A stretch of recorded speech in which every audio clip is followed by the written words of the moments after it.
What's going on YouTube? It's Matt with Three Feathers EDC, and today we're going to take a look at some ways on the cheap that you can modify or customize your knives. So let's get into it. So I think when we talk about modification or customization of our knives, this can be taken to the extreme. We know Spyderco is probably the best example of this, with all the different scales and all the different clips, beads, lanyards, titanium, all this stuff out there. But if you don't have the type of money to customize a knife that actually costs the amount that you spent on the knife, there are ways you can add personal touches without spending a ton of money. Personally, when I look at customizing knives, I look at what's already on the knife that I can either unscrew or change, or add to it. None of these knives here have lanyards. I'm not a big lanyard person, but you can learn how to tie a simple snake knot, add your favorite bead, or don't add a bead if you want to save extra money, and then you have a lanyard and it's customized with your favorite color, your favorite pattern, or just something to match the knife that you like. Another thing you can do is just looking at the hardware to see if the hardware or the screws I'm talking about specifically are easily changed, and you can pop those out and add a different color. There's all these different companies out there that are adding, anodized screws. I know there's a bunch of them on Amazon, but if you want to just add a little pop of color or add a little personality, you can definitely change the screws. One thing that I've done here on these Civivis is I actually found on Amazon that they sell their clips. So I bought a set of black ones. They both came with these satin ones, so that's why there's one of each in the package. Just to see if I like the look. And I think it's okay, but these were $5 for a set of two, so for $2.50 per knife, I'm able to swap the clip out. Also, if you do have a kind of more of a collection of Civivi knives, you can use these on those, and they might kind of retrofit into other models or other brands, but this is just a cheap alternative for a cheap customization for a knife. So this is what both of those look like. So we've got our satin, and then my guess is this is painted. I'm not sure if it's actual PVD, but either way, it's a black clip with this brass, and then this is a kind of an antique bronze with the satin. The next couple of things that I'm going to talk about actually involve modifying the knife steel itself, in terms of the blade sharpening, the spine, and then actually modifying the full blade. I would recommend not doing this on a really expensive knife, or a knife that you may actually love inexpensive knives, but just do it on a knife that doesn't cost a lot of money, so if you mess up, it's going to be okay on your pocket. The easiest thing you can learn to do is properly sharpen the knife. So this is my Work Sharp bench stone. It works extremely well. It's got kind of this rotating base. We've got a 320 grit, a 600 grit, and then a ceramic stone. And thanks to Neve's Knives, I got myself one of his strops. This is a pretty cool, can barely see it. It's a really nice 3D printed plastic base. And I got his 6 micron or stroppy stuff. So I've been using this, and I've been practicing my sharpening on 2 of my lesser expensive knives, and we'll get into that in just a moment. So just an added thing on the Work Sharp. This was about $50. I did get it direct from Amazon. It has these nice angle guides, a 20 and a 25, and I think on their website they have a 15 and a 17. The base does come out, so if you do need to sharpen something like an axe, you can take this out and use it as a large stone. The base does lock and unlock, so when you're sharpening, it's got some swivel to it, so you can get to the tip of your drop point blades. But this is a really nice piece. It's got rubberized grips so that it's not sliding around while you're pulling or pushing the knife. So I could highly recommend this. This has been really good for me to start my sharpening journey. Just want to talk about something I did recently to this SRM Swift. I'm going to put some pictures on here so you can see the before, but this had a very squared off spine.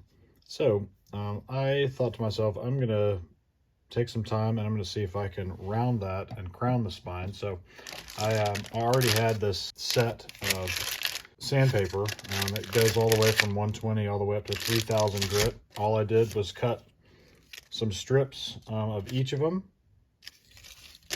and kind of put the knife in a vise with the handle side in the vise with some pad or padding around this so it didn't scratch or anything. And then I just kind of went back and forth and just kind of held it on both sides of the knife and just kind of pushed and pulled. And then it ended up rounding the spine. And I actually like it a whole lot better. I'll put the before picture of it closed so you guys can see kind of the difference, but I like the way this thing ended up. And then I put a new edge on it. This is a $17 knife, $18 knife on Amazon. So I'm not too concerned about modifying this and maybe messing something up, but there's my edge. You guys can judge me or tell me that I did a good job. It cuts paper well. Doesn't cut paper towels very well. That's my next thing, is I want to be able to cut paper towels with my knives.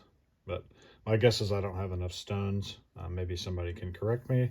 Maybe I'll be able to get to that point one day, but it just didn't quite cut through there. The steel on this is 12C27, so it was pretty easy to sharpen overall. But there you go. There's my edge, a little closer up.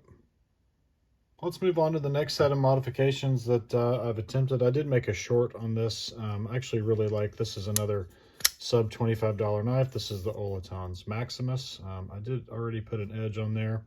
The other thing that I did here was I actually tried to make this detent a little bit better. It wasn't quite locking up. There's a little bit of play in there, and I kind of took a Dremel and made the detent pocket a little bit deeper. The other thing I did is I actually took this out and I tried to make a detent ball ramp so that this kind of slid over there a lot easier.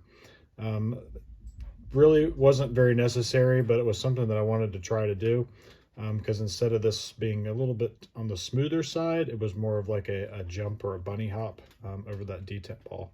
It's got a little bit more work I need to do to it. It's a little bit on the crunchy side, so my guess is eventually that ball is going to wear out if I don't fix that. But just another modification you want to try, you can do to some of the knives that are a little bit more on the inexpensive side.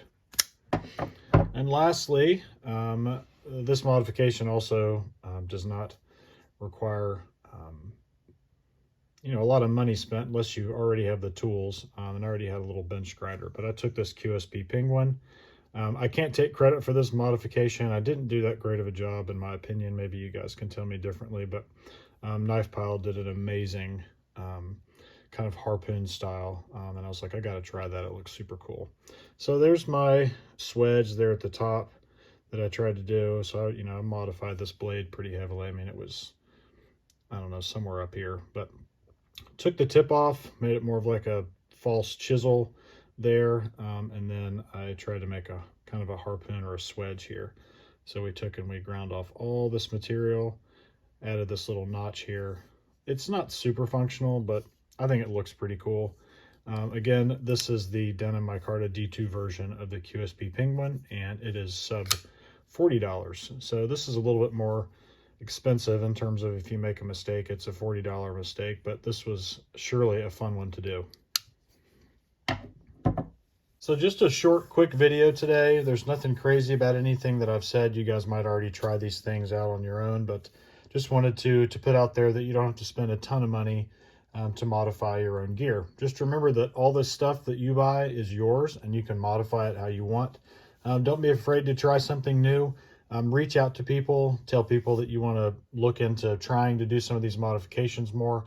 And my take on the knife community is that people are more than willing to help out, especially if you're trying to customize your own things and they want to help, because ultimately it's your stuff and you get to do what you want with it. But most of us like tinkering anyways. We like taking things apart. We like, we're real tactile people. If we like knives, we like the sounds, we like the way things look aesthetically. So don't be afraid to try some of these things. Like I said, this was less than $5. This stuff's a little bit more on the expensive side for what it is, but man, it works.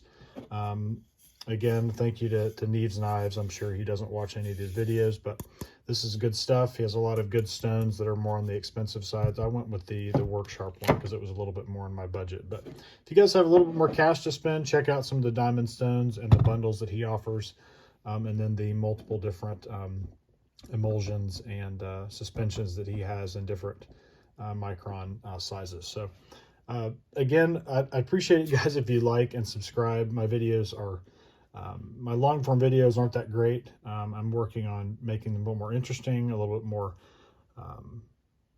smooth and flow better. But I appreciate the support, and I hope you guys have a great rest of your day, and God bless. See y'all.